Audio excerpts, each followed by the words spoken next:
Salut à tous, c'est Alexis, bienvenue sur les Sentiers du Réel, j'espère que vous allez bien. Aujourd'hui, on va parler de poésie sacrée, avec quelqu'un que vous n'avez peut-être pas encore vu, aperçu. Il s'appelle Chouki Deroui, j'espère que je le dis bien. Chouki qui a d'ailleurs été, disons, cité par notre ami Mustapha Djellali et Francis de la Rivière dans l'émission sur Nostradamus. Je vous la mettrai de façon en lien aussi, bien entendu. Et effectivement, il t'avait cité Mustapha, à qui on fait un coucou d'ailleurs s'il nous Oui, écoute, et à Francis aussi, bien entendu, salut. parce que donc tu avais organisé effectivement un salon, un festival d'artistes, et donc Mustapha, on le sait, est sculpteur, donc vous vous êtes rencontrés dans ce sens, et Francis d'ailleurs est peintre également. Donc on va en tout cas aujourd'hui parler de ton dernier ouvrage que tu as sorti, donc Chants d'écrits dispersés, avec à mon avis un petit jeu de mots sur la Perse peut-être. Préface de Françoise Huchon, introduction de Éric Geoffroy. Donc on peut aller aussi bien entendu visiter ton site d'Herviland. On en reparlera à la fin de l'émission si tu veux bien. Et donc c'est aux éditions BOD. On leur fait un coucou aussi, un grand merci de m'avoir envoyé le bouquin. Et donc aujourd'hui, Chouki, on va parler effectivement de sacré. Donc je montre ce bouquin ici. Je vais bien entendu le mettre en description également pour se le procurer. Donc là, c'est un récit de poèmes, mais comme je le disais en off, des poèmes qui sont presque sortis comment est-ce que je dirais? C'est pas très terrien dans le sens que il y a tellement de choses, c'est multiculturel, c'est universel. Et comme je le disais, ça sort du cœur, vraiment, avec plein de messages intéressants. Et vraiment, c'est une écriture, voilà, c'est pas conventionnel.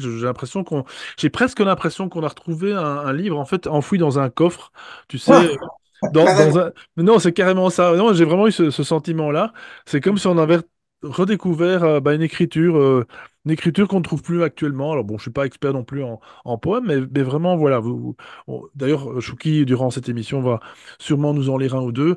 Et donc, j'accueille enfin Chouki. Salut, comment vas-tu? Bien, je te remercie, Alexis, pour cet accueil. Alors, effectivement, nous saluons Mustapha et Francis Alors, Mustapha est un ami d'enfance, voilà, et il avait invité effectivement à cette exposition collective du sacré comme inspiration où il a pu rencontrer Francis de la Rivière, faire connaissance. Je connais la suite. Donc, effectivement, alors, toi, tu es sculpteur sur bois. Alors, bien sûr, tu es ici poème dans ce recueil, poète, pardon, dans ce recueil. Comment t'es venu justement cette approche? Parce que, on le sait, un artiste, c'est ce qu'on disait aussi en off, un artiste, ça peut être juste quelqu'un, voilà, qui a le plaisir de dessiner, de faire de la musique, peu importe finalement sa branche, de s'exprimer, comme on dit, c'est ça l'art aussi. Mais là, toi, tu as ajouté une dimension quand même, c'est le cas de le dire, sacrée, spirituelle, chamanique, ésotérique, on pourrait alchimiste, alchimique plutôt, pour rester dans la rime. Mais comment t'es venue cette façon justement de t'imprégner, finalement, ce que devrait être l'art, pour ma part, devrait être l'art tout le temps. Alors, on va commencer peut-être par le début. Moi, je suis né à Lille en 70 et j'ai fait mes premiers pas dans le bassin minier, dans le Pas-de-Calais. Et j'y ai vécu jusqu'à l'âge de 15 ans. Ensuite, il y a eu cet extraordinaire voyage pendant 3 ans me concernant en Algérie, donc avec la famille, mon papa qui était mineur pendant un peu plus de 20 ans, avec donc toute la famille, enfin mes parents avaient toujours souhaité revivre, retourner, concrétiser leur rêve de retour au pays, c'est-à-dire l'Algérie. Et ça s'est fait en 85. Et donc, arrivé là-bas, mon cursus scolaire, évidemment, s'était arrêté à cette période. Et puis, finalement, il y a eu cette opportunité de suivre un CAP de sculpteur sur bois. Et ça a été mon premier contact avec un art sacré à travers ce qu'on appelle l'art de l'islam, à travers la géométrie sacrée, les arabesques, les entrelacs géométriques, etc., etc., de la calligraphie. Donc ça a été un premier contact, même si à l'époque, comme je le dis souvent, je ne soupçonnais pas du tout qu'il pouvait y avoir un arrière-plan métaphysique derrière les motifs que je réalisais. Pour moi, c'était juste beau, joli, c'était chouette de réaliser ça, de travailler le rapport au bois, c'était extraordinaire. Et ça a été donc mon premier contact. Et donc à l'âge de 18 ans, évidemment, je reviens au pays, d'abord en région parisienne, où je fais connaissance avec Titus Burckhardt à travers cet ouvrage. L'art de l'islam, langage et signification. Et dans cet ouvrage, en fait,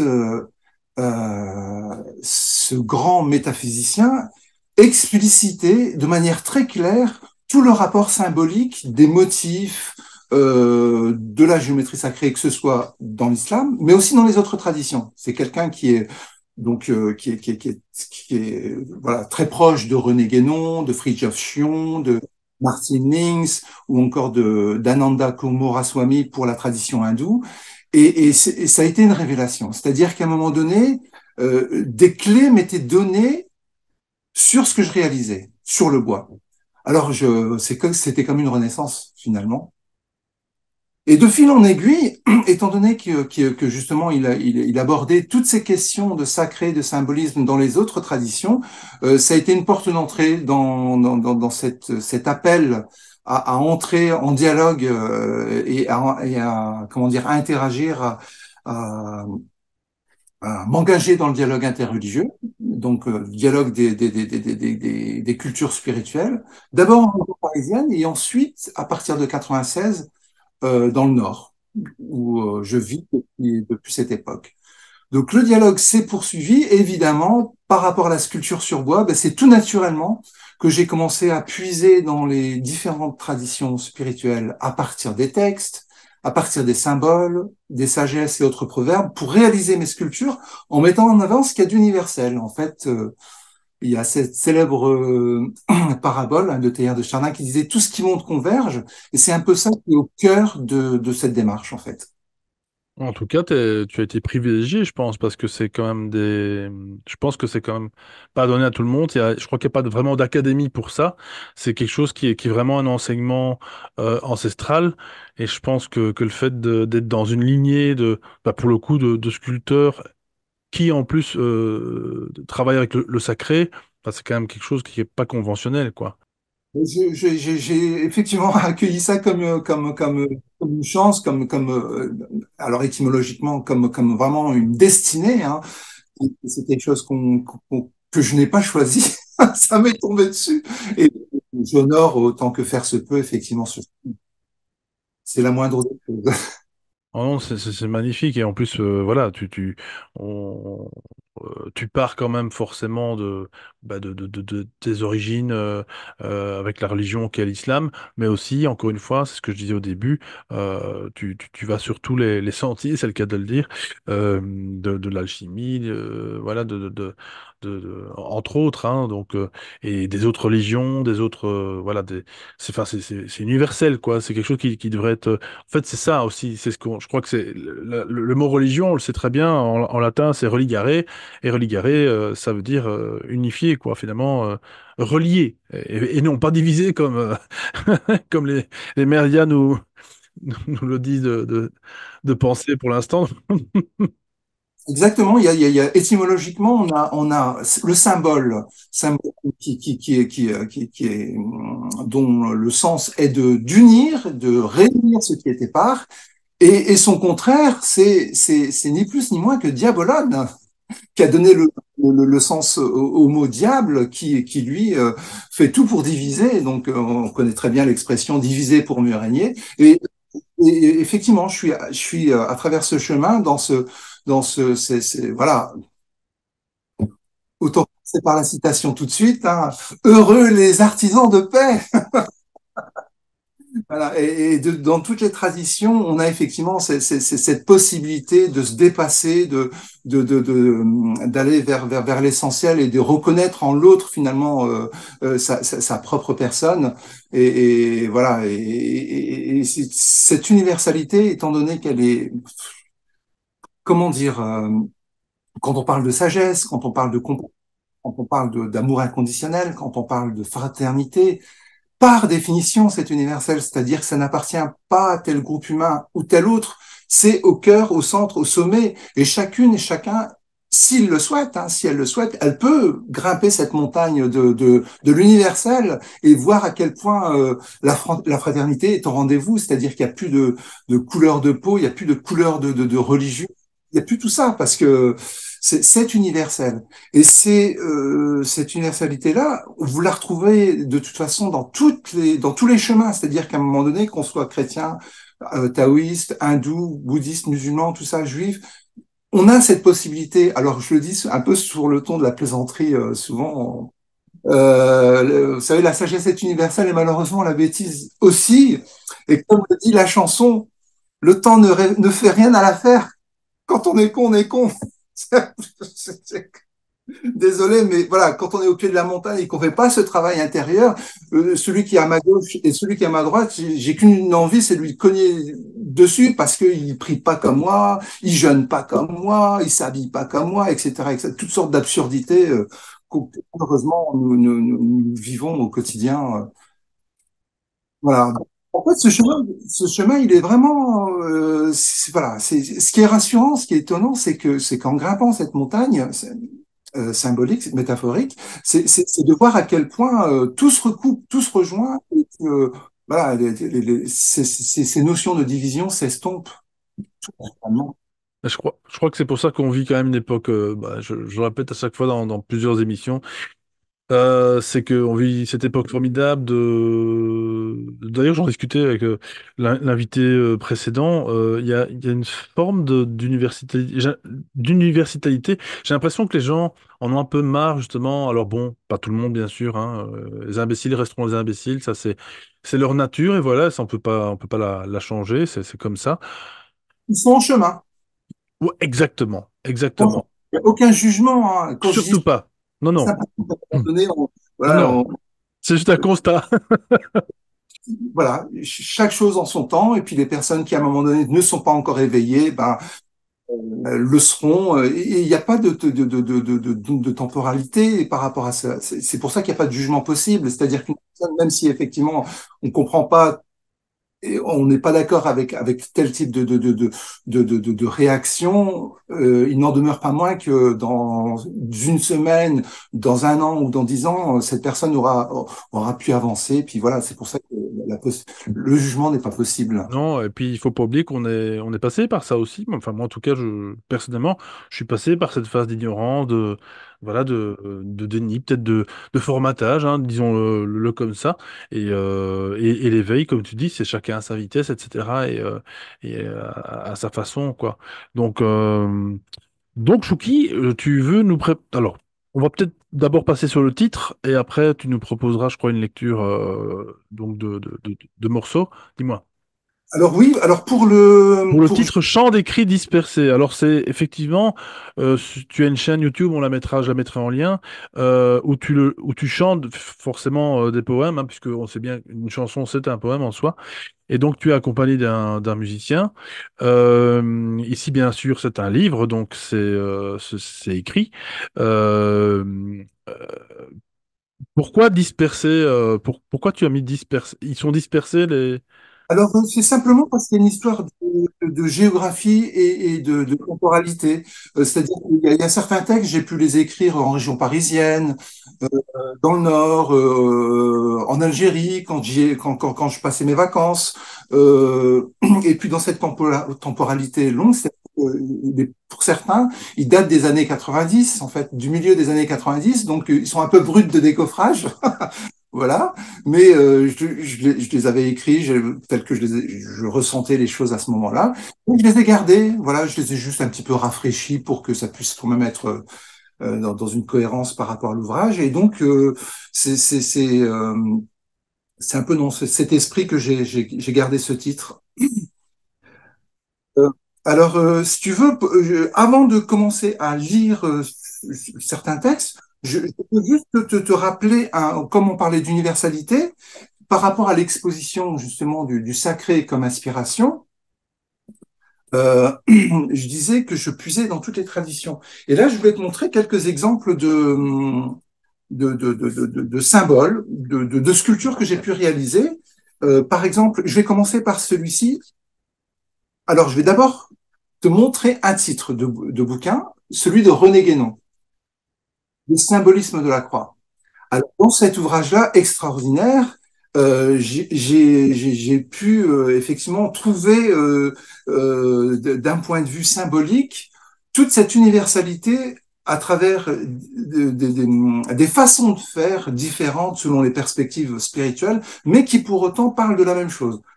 Donc cet ouvrage, le symbolisme de la croix, j'ai gardé le titre de cet ouvrage pour réaliser cette sculpture. Voilà, donc que j'ai appelé le symbolisme de la croix ou l'harmonie des complémentaires. Alors je commencerai par celle-ci, je te montre très rapidement. Donc on a cette histoire de verticalité et d'horizontalité. Donc alors théologiquement, la verticalité, c'est la transcendance. Horizontalement, c'est l'immanence. Qu'est-ce que ça veut dire la transcendance et l'immanence? Là, juste avant de commencer à lire, hein, c'est juste pour des questions de définition. La transcendance, c'est de dire, d'un point de vue théologique, c'est de dire que Dieu est au-delà de tout ce qu'on peut imaginer. Il est le Très-Haut, il est l'absolu, celui qui fait descendre sa révélation. On a bien cette notion de verticalité. Et l'immanence, c'est le fait de dire que, en même temps, qu'il est au-delà de tout ce qu'on peut imaginer. On peut pas le définir. On peut pas dire il est carré, il est rond, il est vert. Ça, c'est juste impossible. Il est la transcendance. Donc, c'est tout le rapport à la verticalité au niveau du symbolisme de la croix. Et l'horizontalité, c'est de dire que en même temps, il est en tout, partout et en nous. Et là, c'est l'immanence. Et cette notion finalement de transcendance et d'immanence, on retrouve son corollaire avec ce qu'on appelle les aspects solaires et lunaires, ou bien masculin sacré, féminin sacré. Tout ça se recoupe. Et en fait, c'est des expressions symboliques différentes qui vont, à travers, depuis la nuit des temps, selon les perspectives spirituelles, qui vont créer des façons de faire, de penser. Donc là, il y a le symbolisme de la croix. Ici, dans la Kundalini ou la pleine conscience de l'unité, on a le quatrième chakra du cœur qui est un hexagramme. Et donc, on a le triangle pointant haut qui correspond à l'aspect solaire, le triangle pointant bas qui correspond à l'aspect lunaire, et c'est même, d'un point de vue alchimique, pour le coup, la même symbolique. Hein. Je ne sais pas si tu te souviens, pour l'air ou bien le ciel, c'est un triangle pointant haut avec une barre, et pour la terre, c'est triangle pointant bas avec une barre comme ça. Donc c'est vraiment l'hexagramme, donc le Anahata, donc le quatrième chakra qu'on appelle le chakra du cœur, qui se trouve positionné de manière centrale entre ciel et terre, justement. Alors évidemment, quand on parle de cette harmonie des complémentaires, on ne peut pas ne pas penser tout de suite au yin-yang de la tradition du taoïsme.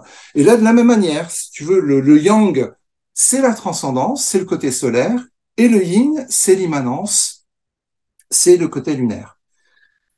Alors, je terminerai avec ce qu'on va retrouver dans la tradition de l'islam.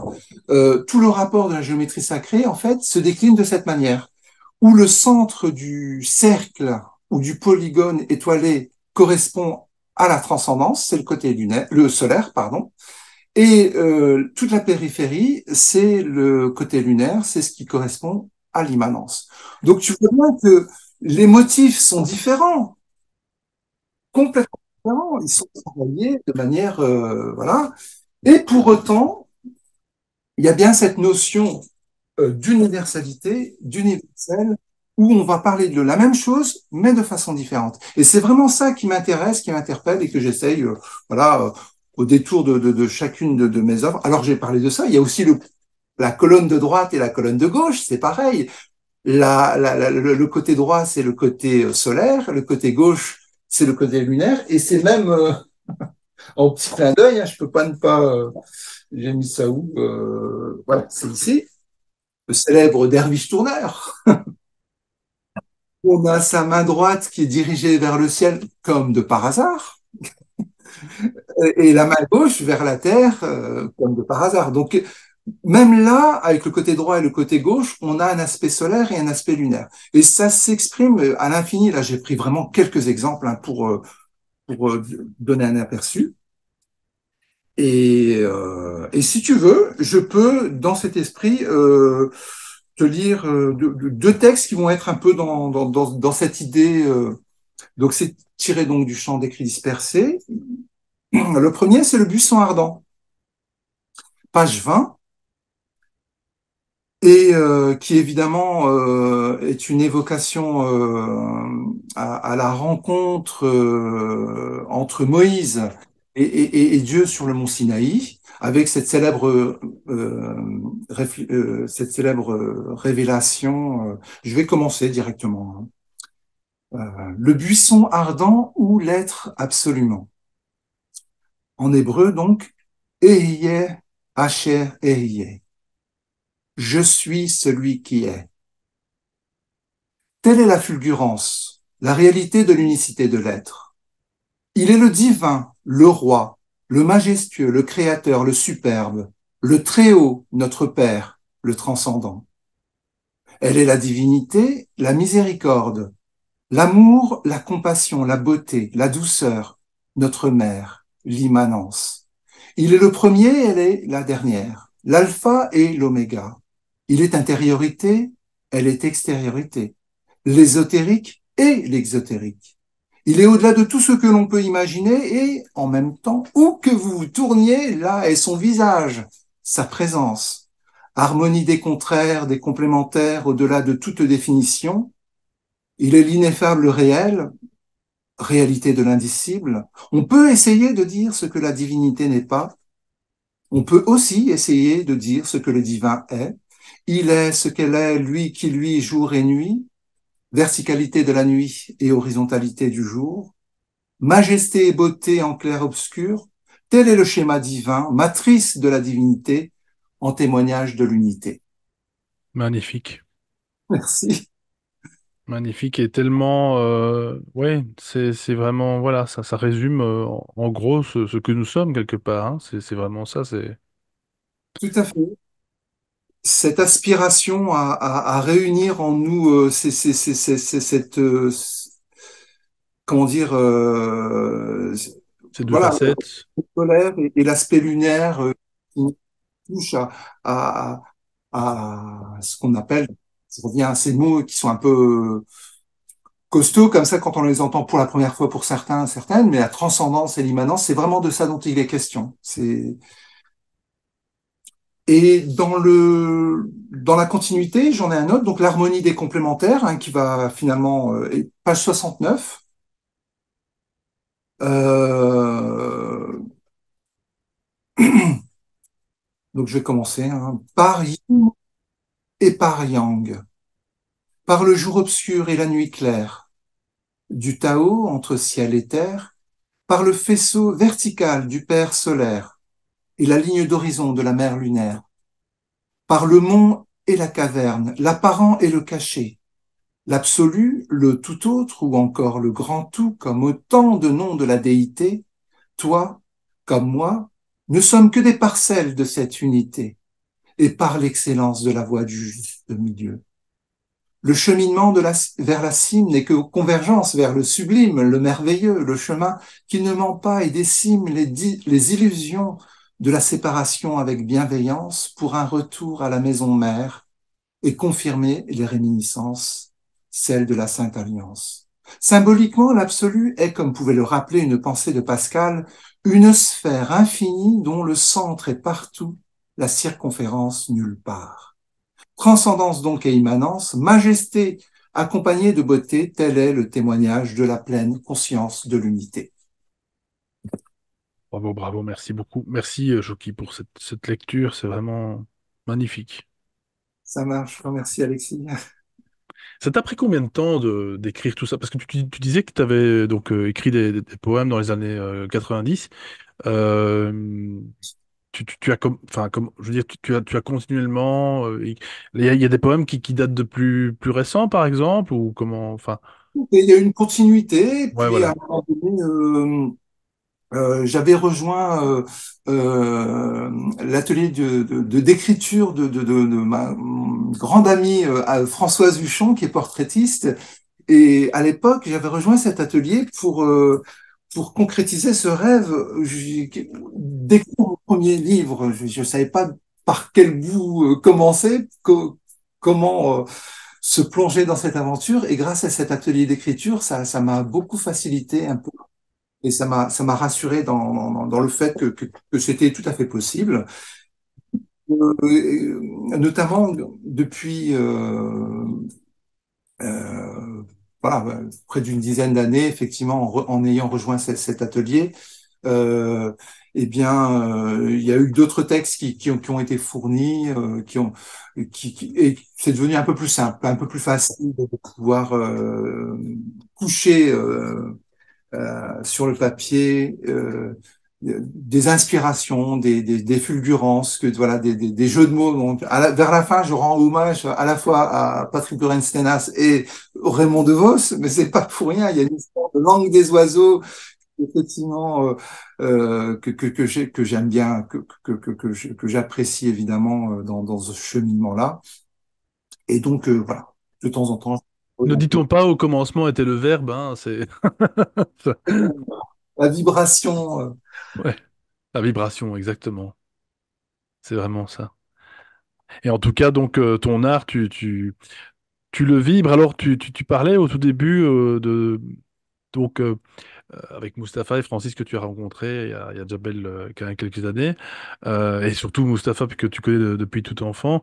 Euh, euh, En quoi consistent justement tes expositions? Ce sont des expositions d'artistes qui sont uniquement dans le sacré, qui ont cette notion justement, qui ont cette conscience de cette universalité, où tu accueilles aussi des artistes conventionnels. Alors attention, hein, j'ai rien contre, hein. Non, non, disons que depuis voilà, un peu plus de 25 ans maintenant, je pose le sacré comme inspiration en solo. C'est-à-dire que je présente les exemples que je t'ai montrés là, c'est voilà, c'est des sculptures que j'ai pu réaliser. C'est un chantier qui est tellement infini que je suis toujours à l'affût, à l'écoute des signes et des synchronicités. On pourra aussi en parler un petit peu si tu le souhaites. Qui viennent orienter, me dire ah ben ça serait sympa de s'y attarder, dans cette culture pour mettre en exergue justement cet aspect qui est pas suffisamment connu et qui mériterait d'être mis en lumière. Voilà, c'est un peu ça l'idée. Et donc, depuis toutes ces années, je proposais cette exposition en solo. Et depuis exactement 2019, en fait, je propose la même exposition dans un format collectif, c'est-à-dire que j'invite d'autres artistes qui sont eux-mêmes pétris de questionnements existentiels, de quête d'absolu, tout ça, à me rejoindre le temps d'une expo où tout ce qui monte converge, c'est-à-dire qu'ils peuvent être de tradition juive, chrétienne, chamane, bouddhiste ou autre, et puis le temps d'une expo, ça peut durer une dizaine de jours ou bien ou quelques mois, dans un beau lieu, autant que faire se peut, euh, faire une exposition. Donc la dernière avait eu lieu l'an dernier au château de Flers à Villeneuve d'Ascq, dont on retrouvera la visite justement sur ma chaîne YouTube. On était neuf à cette occasion-là, et c'est vraiment l'occasion pour le visiteur comment dire d'être une possibilité de voyage à travers les différentes sphères, les différentes perspectives spirituelles, tout en reconnaissant in fine que on parle quand même un peu beaucoup de la même chose, quoi. C'est un peu ça l'idée, hein. Je m'en cache pas, hein. C'est vraiment posé comme ça. Et puis voilà, c'est un chantier que voilà, je suis toujours en recherche de nouveaux lieux pour accueillir les prochaines expositions. Donc, si des auditeurs éventuellement peuvent accueillir Chouki et ses auteurs, pourquoi pas, hein, vous pouvez écrire à Chouki, bien entendu. Je me fais l'intermédiaire, là, pour le coup. Et effectivement, tout à l'heure, tu parlais de musiciens. En fait, donc ça fait quelques mois à peine qu'il est né, le dernier né, le chant des cris dispersés. Et un bonheur n'arrivant jamais seul, avec des amis, donc Samia Benaïssa et Florent Ledroit, qui font partie du groupe duo Awachu. On a comme projet, on a commencé déjà, d'ores et déjà, les enregistrements des premiers textes, hein, de mettre en musique certains justement de ces textes. Alors j'en ai comment dire, choisi 22 précisément. Donc, il y en a qui sont longs, un peu plus ou moins longs, il y en a qui sont un peu plus courts. Et donc, on a comme projet de mettre tout ça en musique et de sortir un album. Donc ça, j'espère que ça pourra se concrétiser d'ici 6 mois. Donc voilà, on est en train de faire les choses tranquillement. Et ça, c'est le projet qui est en cours. Magnifique. Bah écoute, de toute façon, je manquerai pas de mettre le lien dès que je sous la vidéo, bien entendu, voilà pour découvrir tout ça. Et alors oui, tu parlais de synchronicité, mon cher Chouki. Donc tu veux Ouais. dire que quelque part, ton art est aussi un peu régi entre guillemets par ce que tu rencontres, par les rencontres que tu fais, ou comme tu as très bien dit au tout début, que ça t'est tombé dessus, quelque part, tu sais bien que, bon, moi je crois pas au hasard du tout. Il y a une sorte de trame qui nous dépasse. Est-ce que c'est par Dieu? Est-ce que c'est par les synchronicités? Je ne sais pas. Je crois que c'est un peu tout en même temps. Et je pense qu'on est de toute façon destiné à œuvrer ici bas, hein. On est toujours ici bas, parfois dans ces vibrations qui sont pas toujours très très élevées sur Terre. Et je crois qu'on est un peu destiné à missionner. Ouais, moi, je le prends comme ça, hein. Cette chaîne, voilà, c'est une sorte de mission pour moi quelque part. Voilà, voilà, je permets à des personnes comme toi de venir un petit peu présenter leur sujet. Mais bref, pour en revenir à ça, est-ce que tu travailles justement avec aussi comment l'inspiration du moment? Est-ce que demain tu pourrais très bien, pourquoi pas, ben, je sais qu'il y a plusieurs questions dans ma question, mon Dieu. C'est par exemple de lâcher la sculpture sur bois pour faire autre chose. Enfin bref, je suis parti un peu dans tous les sens, mais Alors, comment tu travailles en fait? Comment tu... définir les notions de signe et de Ouais. synchronicité, si tu veux, de hasard. Alors, si tu veux, pareil, très rapidement, je pourrais faire la lecture de la fin du texte Scarabée ou la synchronicité. Donc ça, c'est page. Oui, C'est aussi bien. je l'ai lu celui-là en plus, la synchronicité. Ça m'intéresse. C'est vraiment une histoire cocasse, c'est-à-dire que je suis sur un salon des métiers d'art à Arras, et puis à un moment donné dans la discussion, on commence à parler avec une dame de signes, de hasard, et puis de fil en aiguille, on parle de Jung, et puis très très simplement, je rappelle, je dis bah oui, c'est vrai que avec cette notion de synchronicité, maintenant c'est un peu devenu à la mode, mais depuis la nuit des temps, le terme n'existait pas, mais on employait simplement le mot signe. Voilà. Et je lui raconte, je lui dis, mais vous savez, madame, ce qui à un moment donné a cristallisé ce terme, c'est cet épisode où Jung, recevant une de ses patientes, qui lui témoignait que ça allait beaucoup mieux en ce moment et qu'elle avait fait un drôle de rêve. Elle avait rêvé d'un scarabée. Et lui, évidemment, symboliquement, comment dire, il était bien armé, donc il pense, il note tout de suite à cette notion de renouvellement, de renaissance dans la symbolique égyptienne du scarabée notamment. Et puis, à peine avait-il fini de penser à ça que toc toc toc à sa fenêtre, un scarabée. Alors, voilà, il garde ça en mémoire, il fait, ouais, c'est étonnant. Et puis, il va finalement définir le sens de la synchronicité en disant c'est quelque chose qui n'est pas lié à la causalité et qui pourtant fait sens pour la personne qui est en train de le vivre. Et donc, je lui raconte tout ça.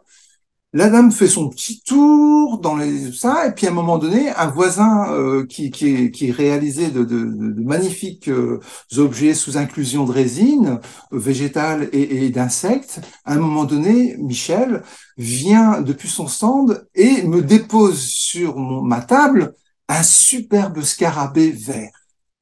Mais c'est quoi? C'est le genre même pas 5 minutes après, quoi.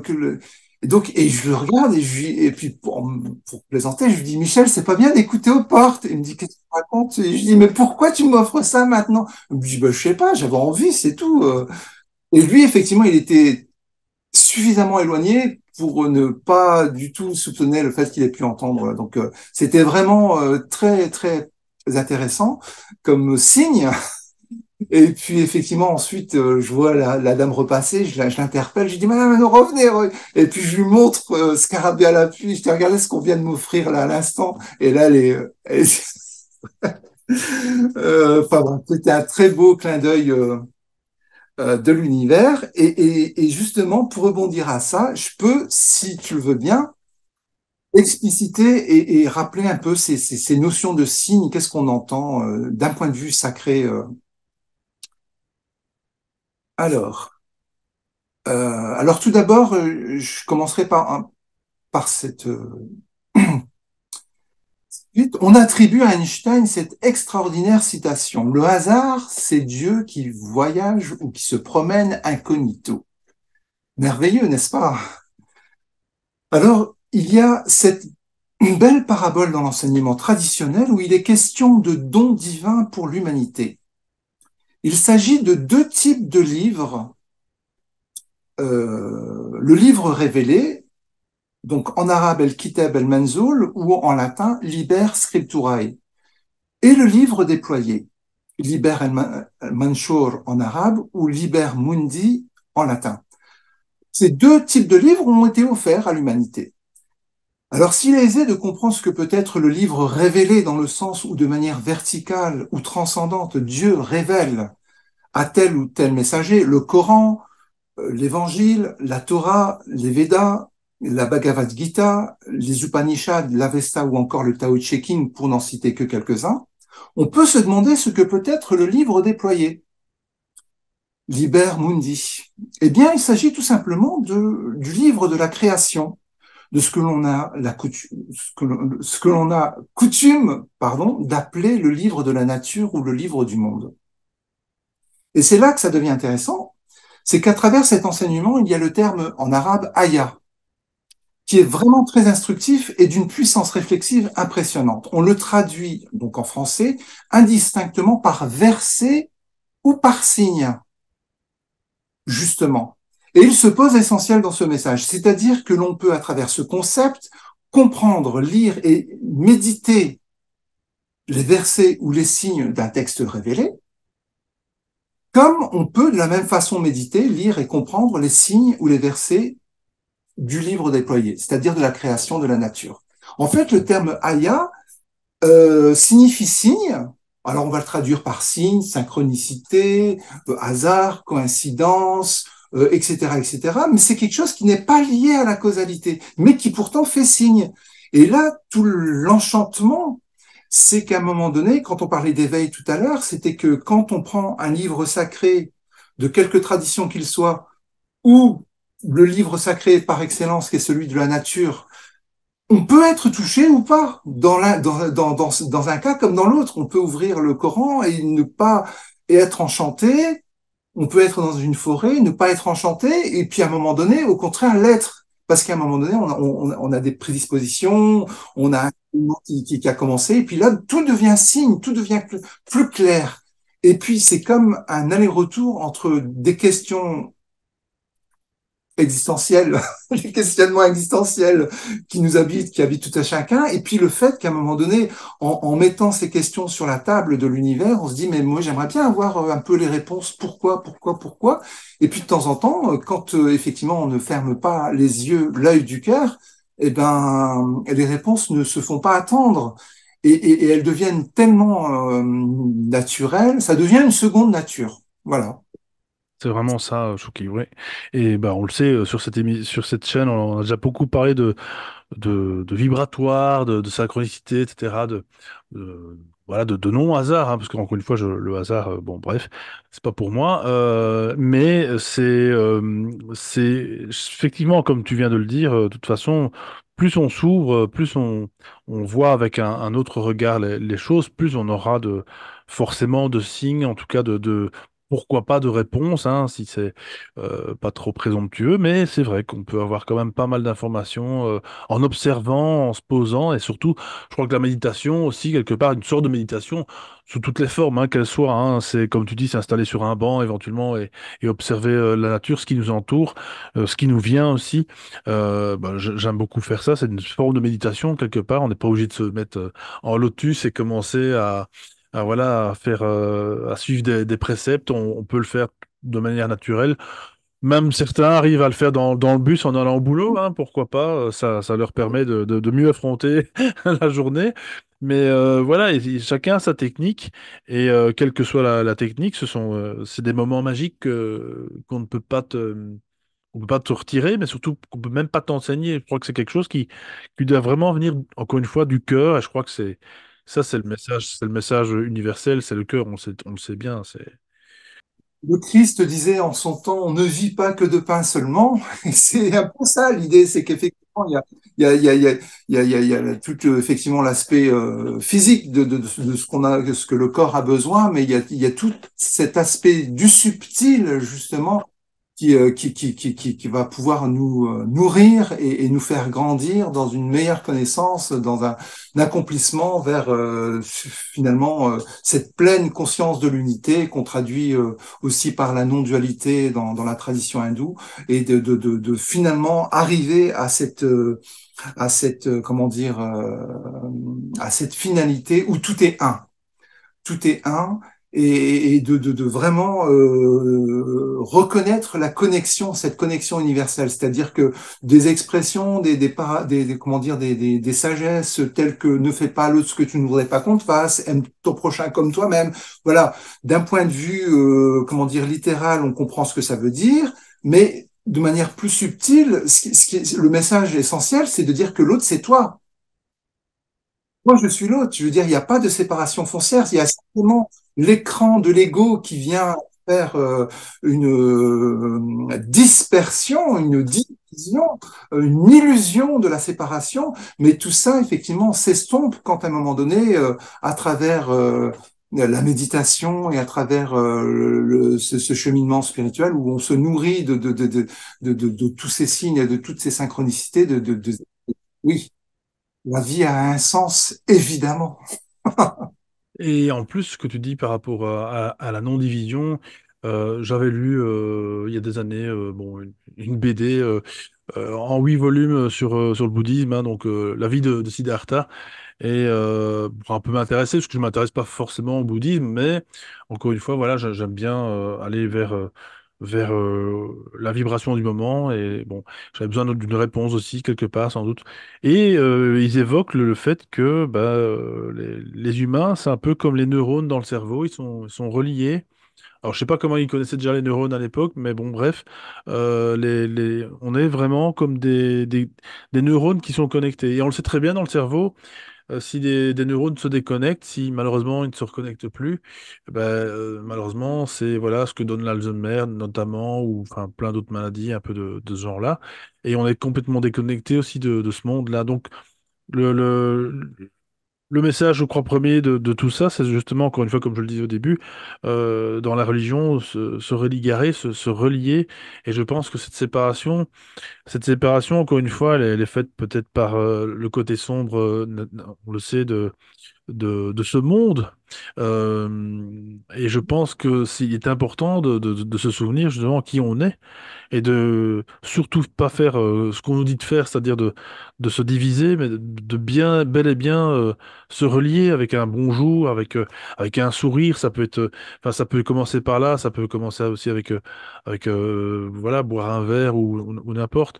Un échange, quoi, en fait, un échange, même s'il est court.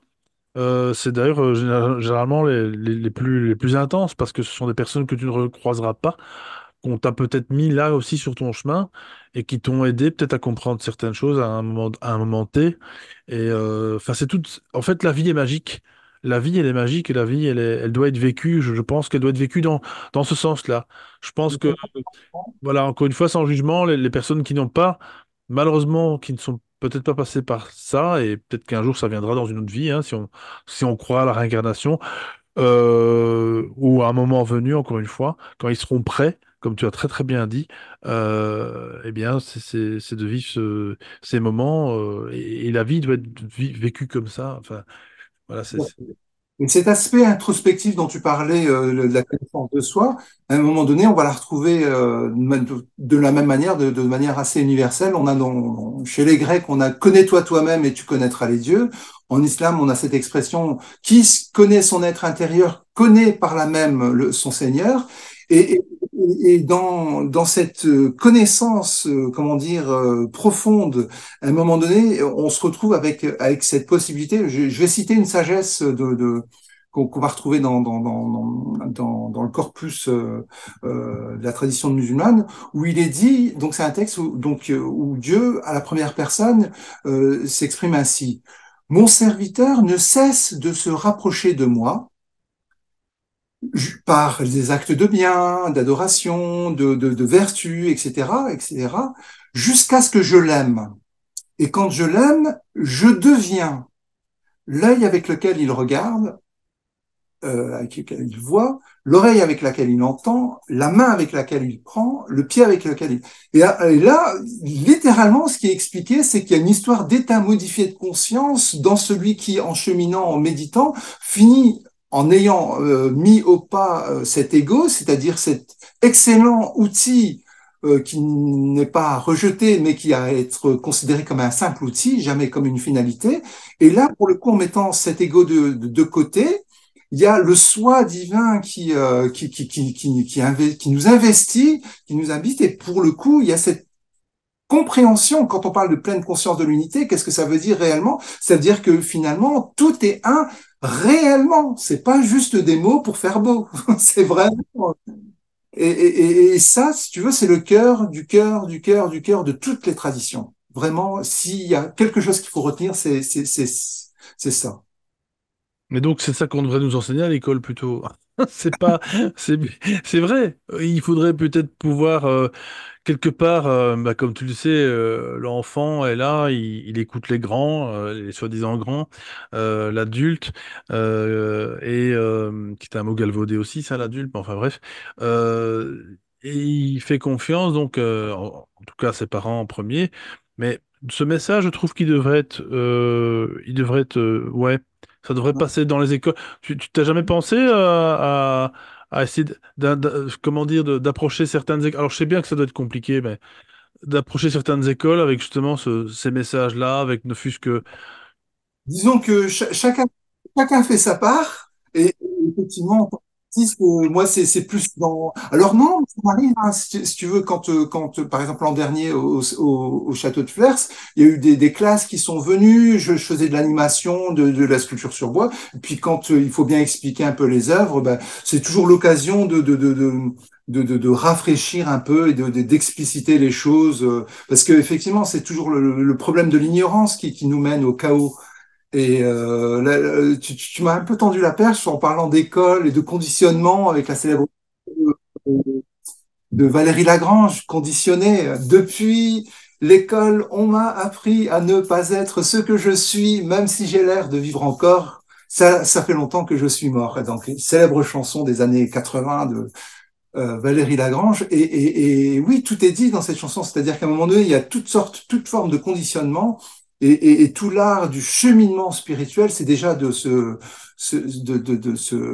déconstruire tout ça pour aller au cœur du cœur, de savoir qui on est vraiment. Mais c'est un boulot de longue haleine, et toi, je trouve ça remarquable. T'as 50 plus que moi, hein, voilà, pour tout dire. Enfin, donc t'es jeune, quoi, hein. On est jeune, oui, oui, on est jeune, messieurs, dames. Je suis désolé pour vous. Mais il n'y a pas d'âge. La jeunesse, tout ça, la vieillesse, tout ça, c'est dans la tête.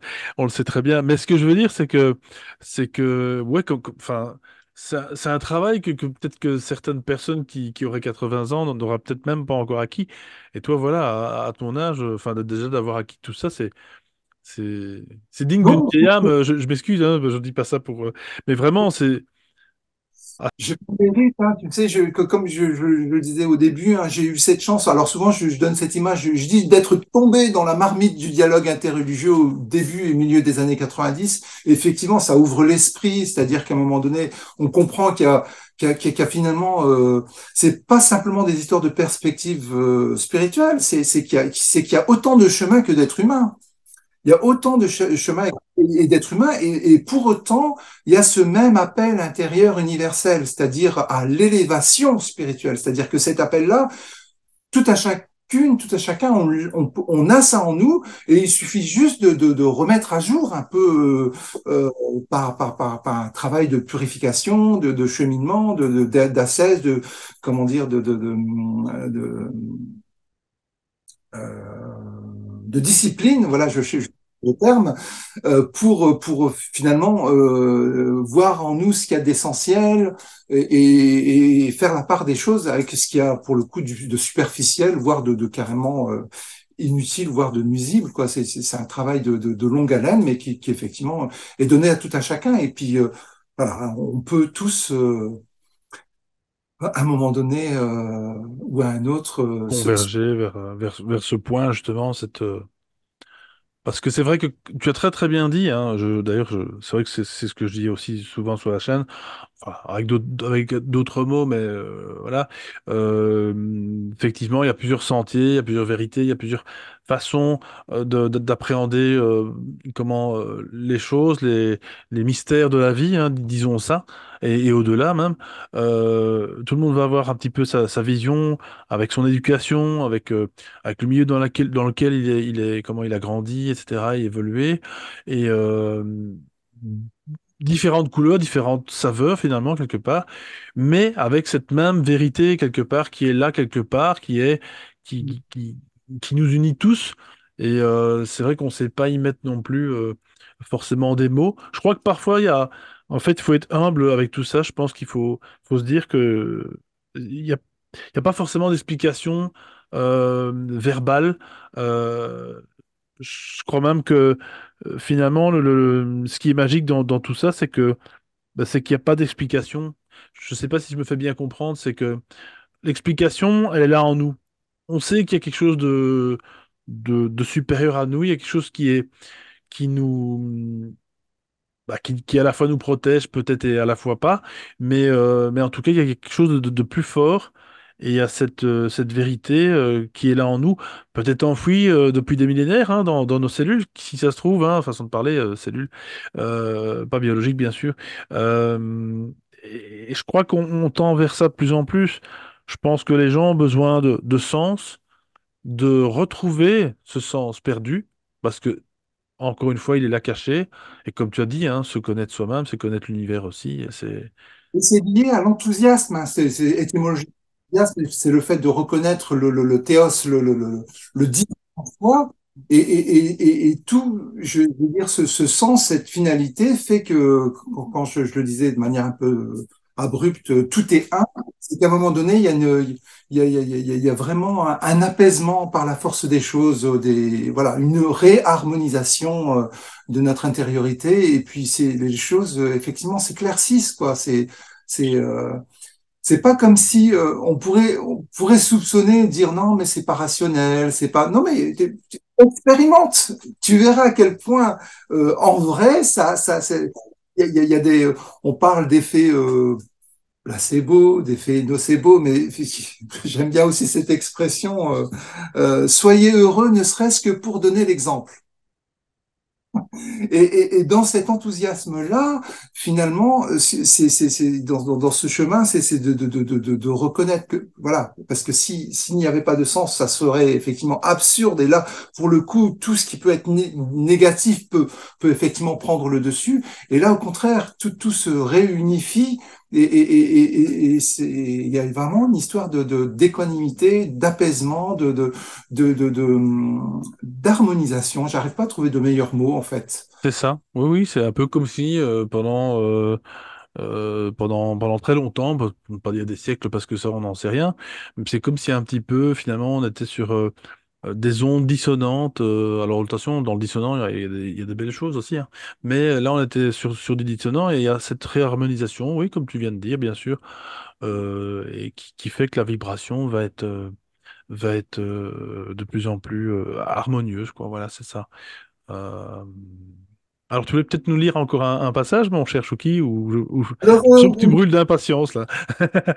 non, pas du tout. En fait, j'étais en Ah, train de d'accord. penser à une anecdote. On parlait de synchronicité, de si. Alors, je ne sais pas si je vais oser ou pas, mais Oh, allez bah, hop, tu peux tout oser chez moi, il n'y a pas de problème. allez hop, je vais te Soyons raconter. fous. C'était l'an dernier, à peu près à la même époque. Voilà, voilà. J'étais en train de lire cet ouvrage, La sagesse interdite de Stéphane Schillinger. Très bel ouvrage hein, qui se dévore, où vraiment une belle somme, révélation sur les plans psychédéliques à l'origine des traditions spirituelles. Bon, il y va un peu fort. Et au moment où j'étais en train de lire ça, donc j'en ai fait un texte, hein, que c'est page 58, Ok. au titre évocateur de Mangez-moi le nectar divin. Tu reconnaîtras le clin d'œil au célèbre clip des années 90. Oui, tout à fait. Bon, eh bien, comment te dire les choses dans cet ouvrage? J'étais en train de, j'en étais arrivé au premier tiers de ce bouquin, et puis le soir, avant de me coucher, je fais mon temps de prière, de méditation, hop, je commence à dormir, et puis au milieu de la nuit, je nous ai vus en rêve avec cet auteur que je ne connaissais pas. Donc j'étais debout, lui il était assis, il y avait une dame qui était à ses côtés, et je lui dis, c'est intéressant ton bouquin, mais quand même, on peut pas réduire le cheminement spirituel et la pleine conscience de l'unité à la nécessité de passer par des produits antéogènes, des plantes maîtresses, etc., etc. On on peut faire sans ça. C'était un peu ça l'idée du rêve dans lequel j'étais. Bon, j'en étais arrivé qu'au premier tiers. Conclut la même chose, mon frère. Et tout en disant ça, donc déjà en soi c'est rigolo, hein, faire un peu dans cet esprit-là où j'étais ah ouais quand même c'est intéressant, mais tu vois, on n'est pas obligé de passer. Et une dame, et lui répondait pas, et il y avait une dame à ses côtés qui commence à chantonner un chant du type chaman, et comme ça. Et puis, pendant qu'elle chantait, de mon côté, j'entre en transe. Donc, dans une danse légère, je commence à entrer en transe. Et puis, tout en continuant à parler, tout ça. Et j'étais, en fait, dans un état vraiment d'harmonie, d'apaisement, où je voyais qu'au-delà des concepts, c'est pas parce qu'on ne parlait pas de la même chose que pour autant on ne pouvait pas se rejoindre. C'était un peu ça l'idée. Et puis, le rêve s'arrête comme ça. Et donc, ce que je fais depuis un certain nombre d'années, c'est que quand il m'arrive un rêve un peu en couleur, clin d'œil à Mustapha, euh, un rêve qui est assez costaud symboliquement et alchimiquement, je note tout avant d'oublier les détails, les senteurs et tout ça. Donc je note tout, je note tout. Et vers 5, 6 heures du matin, je me retrouve avec un petit texte et je dis, mais qu'est-ce que je vais faire avec ce texte? Je dis, allez, je vais l'envoyer à l'auteur, que je connais pas, hein. Je recherche sa page Facebook, je le trouve pas. Finalement, je tombe sur son site, j'envoie le message, je dis voilà, j'étais en train de lire ton bouquin, et puis bon, je raconte un peu. Je lui dis, bah, ce qui est étonnant, c'est que la dame qui était à côté de toi, si je la vois, je la reconnaîtrais. Elle est de type méditerranéen, tout ça. Il me répond une demi-heure après. Le truc complètement improbable. Donc, vers le coup de 8 heures du matin, il me répond. Je reçois un mail, il me dit, ben, merci pour le message. Et ce qui est étonnant, c'est qu'effectivement, j'ai bien une amie qui est de type méditerranéen, et dont la pratique est de chanter pour faire entrer en transe les personnes qui le souhaitent et tout ça. Elle a même une page, donc à l'époque évidemment je la connaissais pas, donc pour ne pas la citer, elle s'appelle petit clin d'œil, coucou si elle me voit, parce que maintenant on se connaît un peu. Sabrina Luco, donc elle a une page qui s'appelle Le Chant de l'être, et et en me répondant, Stéphane Schillinger m'envoie un petit enregistrement de ce qu'elle chante, cette dame-là. Et puis finalement, de fil en aiguille, bon, je partage tout naturellement sur la réseau. Moi, pour moi, tout est signe, tout simplement, synchronicité à partager. J'ai aucun problème avec ça. Et donc, en entrant en lien avec Sabrina, à un moment donné, elle me pose la question. Elle me dit, alors, est-ce que c'est bien le chant que t'as envoyé Stéphane qui était dans ton rêve? Et je lui dis, ça ressemble un petit peu, mais c'était moins vocalisé. Et elle me répond, ah oui, je vois lequel. Non. Attends, là j'ai la chair de poule parce que moi l'histoire de rêve, là je te coupe 2 secondes, mais bon, moi voilà, j'en ai déjà fait des émissions, bon, j'en ai déjà parlé pour ceux qui ont suivi, mais en gros, des rêves comme ça, moi j'appelle pas ça des rêves, c'est carrément des songes, comme on dit dans la Bible, ou alors c'est carrément là c'est vraiment un voyage que tu as fait. Là il y a eu vraiment une rencontre de la conscience de ces deux personnes, quoi. C'est Enfin ça, bon, c'est ça. bref, c'est Mais fou, c'est quoi. ça, simplement. C'est pour ça que je dis, est-ce que j'ose pas Ah mais si, si, si, magnifique. pas dans l'ouvrage, hein. Ah Et ça donc, j'adore. j'en profite pour faire un petit texte autour de voilà, de toutes ces notions comment dire, de nourriture spirituelle, justement. Les plantes maîtresses. Et puis, Mangez-moi, c'était le titre que j'étais obligé de mettre. Ouais. Mais c'est incroyable, c'est vraiment incroyable comme histoire et surtout enfin, toutes ces rencontres que tu as pu faire, finalement, la rencontre avec, c'est ce qu'on disait aussi avec mon intervenant précédent, la rencontre avec soi finalement, la rencontre avec soi, avec Dieu, avec tous ces éléments qui nous entourent et être conscient de ça, c'est encore une fois, je crois que enfin, c'est une vie fantastique si on a l'occasion d'être à la rencontre de ça en fait, à la rencontre de De voir l'irrencontrable presque, limite, j'ai presque envie de dire, je sais pas si c'est français, mais voilà, il y a pas de forme, il y a pas, c'est pas une forme comme peu importe, c'est une rencontre, quoi. Voilà, c'est une rencontre avec. toutes les frontières, les barrières s'estompent. Finalement, on voit à quel point on est beaucoup plus connecté qu'on ne le croit, que ce que ne laisse croire justement notre ego et notre mental, où il tient absolument à préserver sa citadelle. Moi, attention, hein, contre toi, tu es. Et puis voilà, attention, faut qu'on préserve cette séparation-là. Et tout ça. Puis en fait, non, on est beaucoup plus dans cette histoire de matrice universelle où finalement tout est un, tout est un, tout est un. Et comment dire, la pleine conscience de l'unité, l'éveil à un moment donné qui surgit tel une fulgurance à travers le bout enfin, où en chemin dans ce travail intérieur, dans cette introspection que tout à chacun peut effectivement expérimenter. Ce qu'il y a de puissant, c'est je me souviens d'auteurs comme Taïeb Chourev, par exemple, qui rappellent que en écrivant en relatant justement les histoires de mystiques et de sages, quand on voit un peu leur parcours, on voit à quel point finalement c'est très très scientifique. C'est-à-dire ils explicitent un peu comment, de manière graduelle, par étapes, par maqam, à un moment donné, on peut arriver à tel niveau. Et puis finalement, voilà, c'est vraiment des histoires de cheminement où quand on expérimente cette extinction de l'ego, on finit par se retrouver et de vivre cette unité foncière et de voir bon, pour le coup, le voile de l'illusion tombe et de voir que tous ces auteurs, qu'ils s'appellent Saint-Jean de la Croix ou Maître Eckhart ou Ibn Arabi ou Shankara à un moment donné, avec leurs mots issus de l'hindouisme, du christianisme, du judaïsme, de l'islam, à un moment donné expérimentent, disent, mais vous savez, on a vécu la même expérience unificative. Et c'est même ce qu'on va retrouver voilà, toute proportion gardée dans les expériences de mort imminente, où certains, à un moment donné, ayant vécu cet aller-retour, reviennent et disent, mais j'étais tout.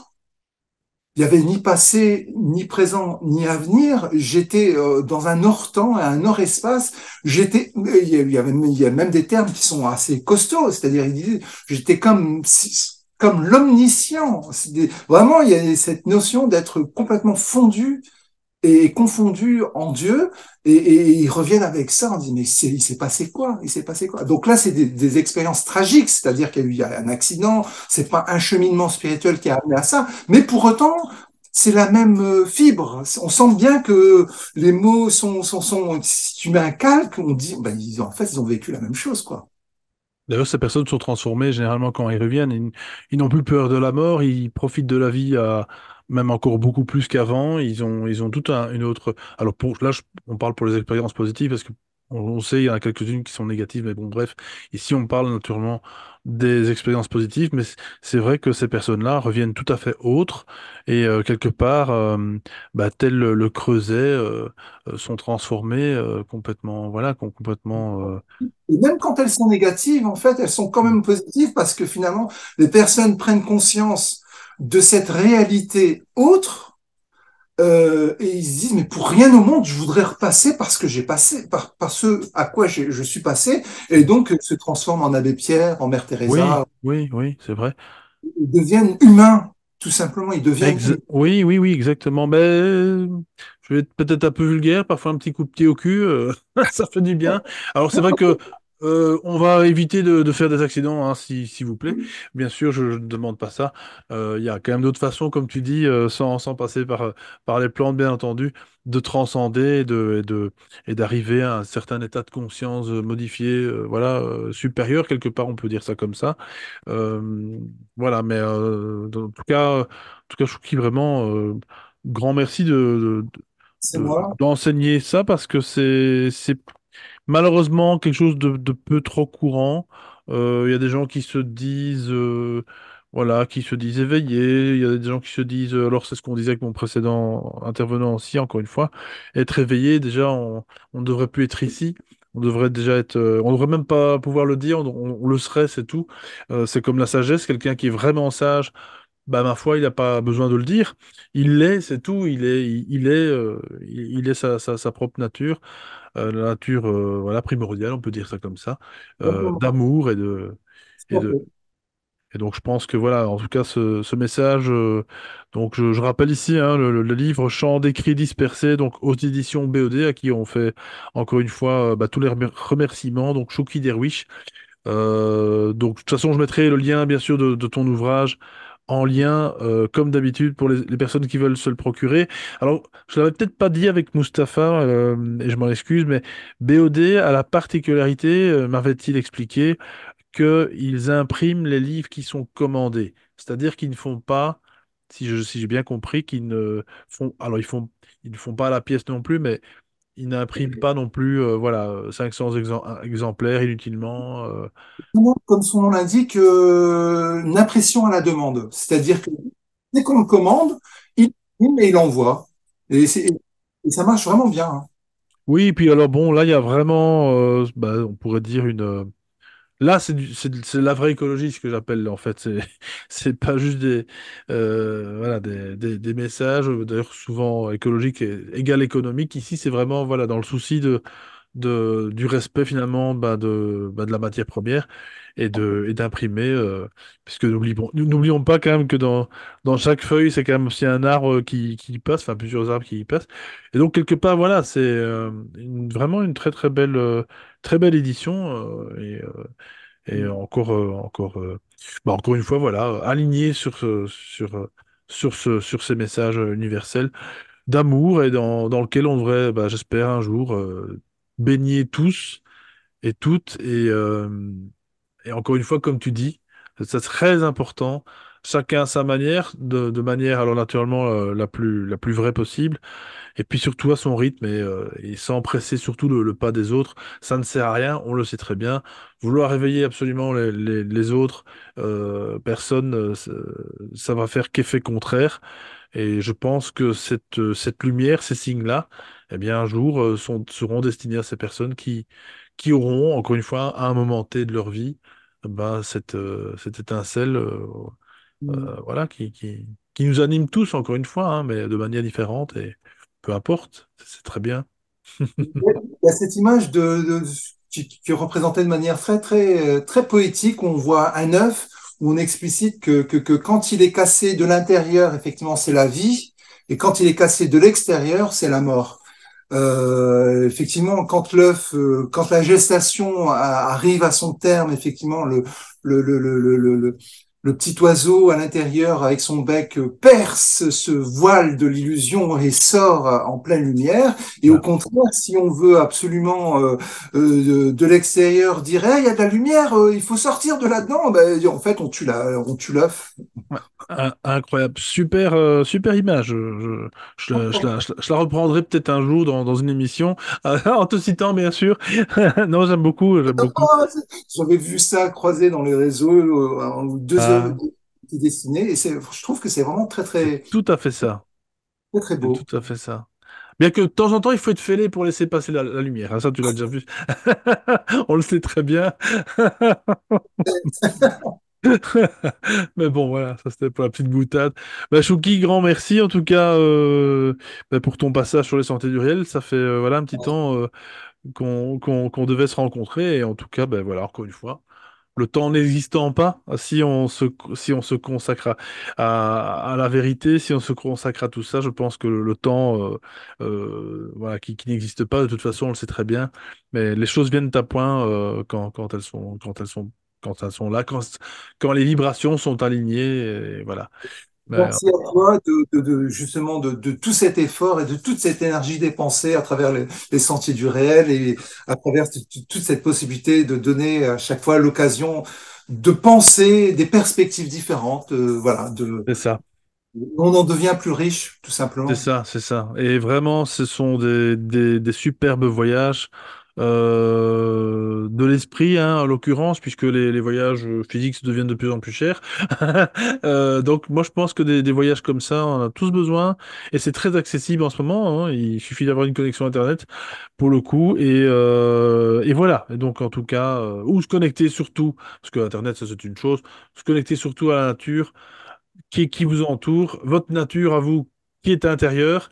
Et je pense que si on réunit les deux, bah Tout à fait. voilà. Le livre déployé alors voilà, pour la petite dernière image, en stéréo. Le livre déployé en stéréo avec le livre révélé, voilà. Et loin d'être en contradiction, les deux se nourrissent l'un l'autre, finalement. On est tous dans ça. C'est, c'est l'avantage bon, voilà, c'est comment dire,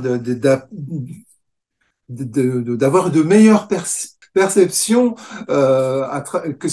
voilà le fait que en stéréo c'est comme si on avait deux possibilités d'avoir la même information et pour le coup c'est d'autant plus riche.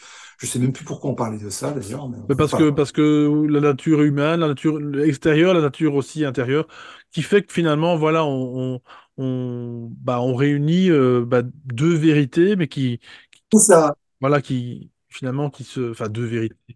On sait qu'il y en a plusieurs, mais voilà, et qui convergent encore une fois, c'est ce que tu disais, hein, donc vers un même point en tout cas. Et bah, c'est ça l'universalité encore une fois. Et voilà, c'est ce qui nous est demandé, je pense aussi à tout à chacun. Et encore une fois, de manière totalement juste avec nous-mêmes et avec les autres surtout. Voilà, en tout cas, Chouki, grand merci. Et bah, écoute, je te souhaite vraiment encore de belles expositions, de beaux ouvrages, de belles sculptures. Je mettrai de toute façon ton site aussi, je le rappelle ici, Dervy Land, alors qui n'est pas un pays, hein. C'est ce que tu disais, un jeu de mots. Dervyland, donc Point donc, com. .com pour aller visiter donc tes œuvres, et un peu s'imprégner de ton art aussi, qui est un véritable art. Et encore une fois, voilà, bah, j'espère que les artistes qui nous écoutent auront cette conscience que être artiste, c'est aussi être messager, je pense. Et voilà, en tout cas, grand merci à toi, Chouki. Merci Alexis. Chers auditeurs, je vous fais bien sûr de gros bisous. On vous fait de gros bisous, Chouki et moi. On vous dit à la semaine prochaine pour une autre émission. Je ne sais pas encore quelle thématique, mais ça va vous plaire certainement. Et bah, partagez les sentiers du réel, faites connaître cette chaîne aussi, bien sûr. Commentez, likez, encore une fois, faites ce que vous voulez. Faites des dons aussi pour que cette chaîne subsiste, bien entendu. C'est très important. Grand merci à vous tous et à tout bientôt. Ciao, ciao. Salut. Je tenais à remercier les donateurs, et si vous aussi vous voulez soutenir la chaîne et assurer sa pérennité, vous pouvez passer par la cagnotte Litchi ou faire un don ponctuel via PayPal. Merci, à la semaine prochaine.